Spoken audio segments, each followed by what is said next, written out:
अरे इस स्पॉट पे लाइटिंग कितनी अच्छी है, मैंने ऑब्जर्व किया तो मैंने कहा चलो एक आध वीडियो ही शूट कर लूं, राइट। तो आई थिंक हम नेक्स्ट शिव सूत्र पे अगर जाएं, शिव सूत्र नंबर 6, शक्ति चक्र संधान विश्व संहार। तो ये बड़ी समझने वाली बात है, स्पेशली उनके लिए जिनको योग का इतनी कुछ खास बेसिक नॉलेज नहीं है। It just needs a basic knowledge.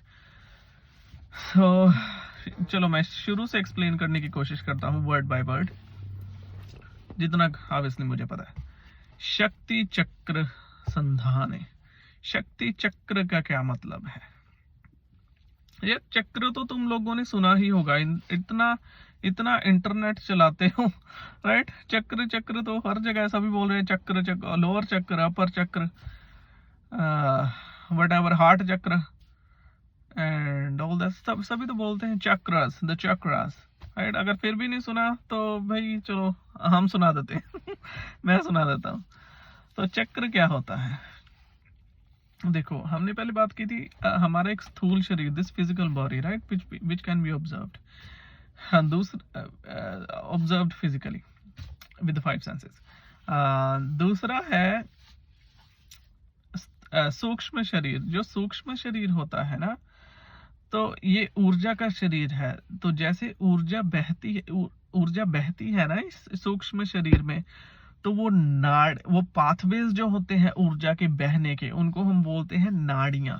तो नाड़ियों का मतलब ये नहीं है कि ब्लड जहां से बहता है, नहीं नहीं नहीं, प्राण ऊर्जा जैसे जैसे यहां से बहती है उनको हम बोलते हैं नाड़ियां traditionally.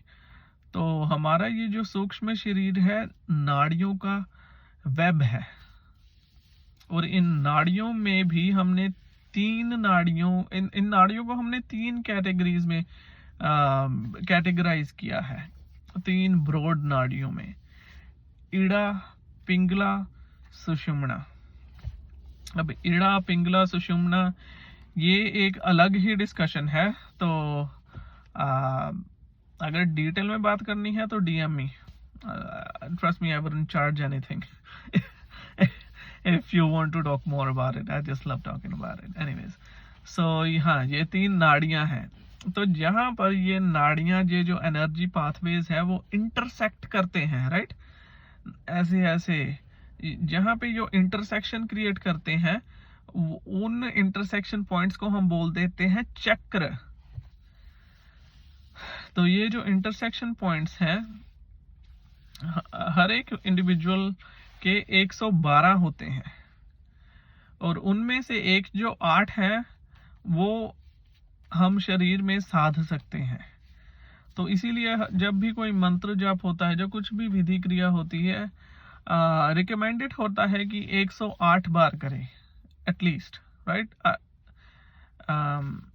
Yes, so this is the reason behind हम 108 बार मंत्र क्यों जपते हैं या कोई विधि या क्रिया क्यों करते हैं, सो दैट हर एक चक्र जो एक्सेसिबल है उसके लिए एक जाप हो जाए, तो इसलिए 108 बार करते हैं। एनीवेज, तो ये जो चक्र होते हैं इनको अगर प्योरीफाई कर दिया जाए, क्लेंस कर दिया जाए, साध लिया जाए, एक्टिवेट कर दिया जाए, तो विश्व संहार हो जाता है। पहले तो चलो बात करते हैं इनको एक्टिवेट कैसे किया जाए, प्योरीफाई कैसे किया जाए, तो क्योंकि ये गंदे कैसे हो गए, राइट, जो जरूरत पड़ गई इनको प्योरीफाई करने की। तो हमारे जो कर्म होते हैं वो इन चक्रों में स्टोर हो जाते हैं। let me rephrase this, okay। जो कर्म होते हैं ना वो इन चक्रों को डिस्टोर्ट कर देते हैं, इनमें से ऊर्जा का प्रवाह अच्छे से नहीं बहने देते।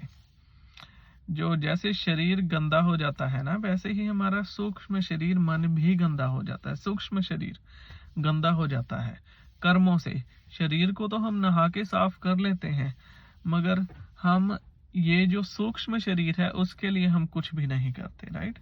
तो वो कर्म जो है वो गंदा कर देते हैं इन चक्रों को, या पोल्यूट कर देते हैं।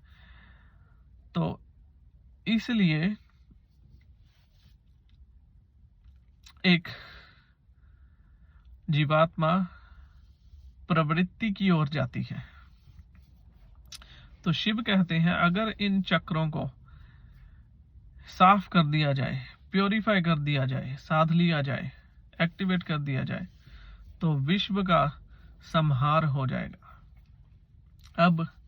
अब दूसरा वर्ड आ गया, विश्व संहार।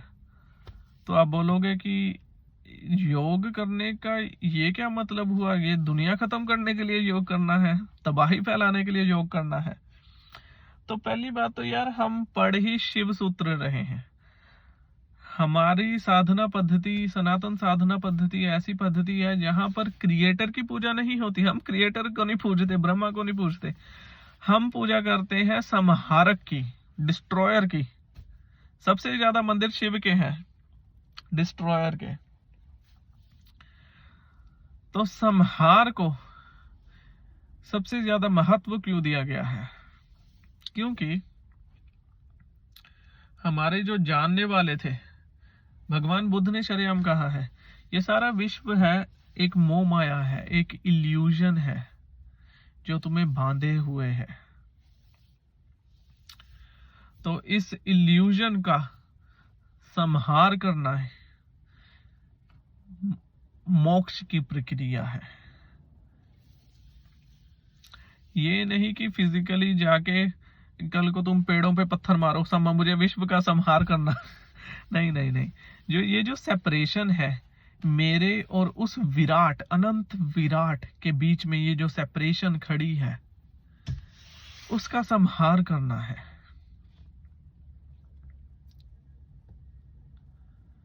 ये जो इल्यूजन है, ये जो धारणाएं हैं, ये जो भावनाएं हैं, ये जो विचार है, ये जो अहंकार है, ये जो कर्म है, जो जकड़े हुए हैं इस जीवात्मा को,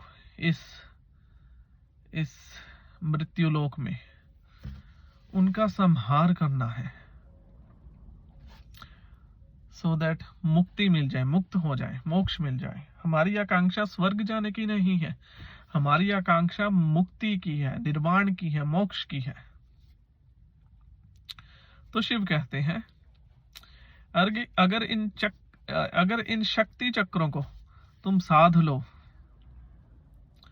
तो विश्व का संहार हो जाए और तुम निर्वाण की ओर बढ़ चलो।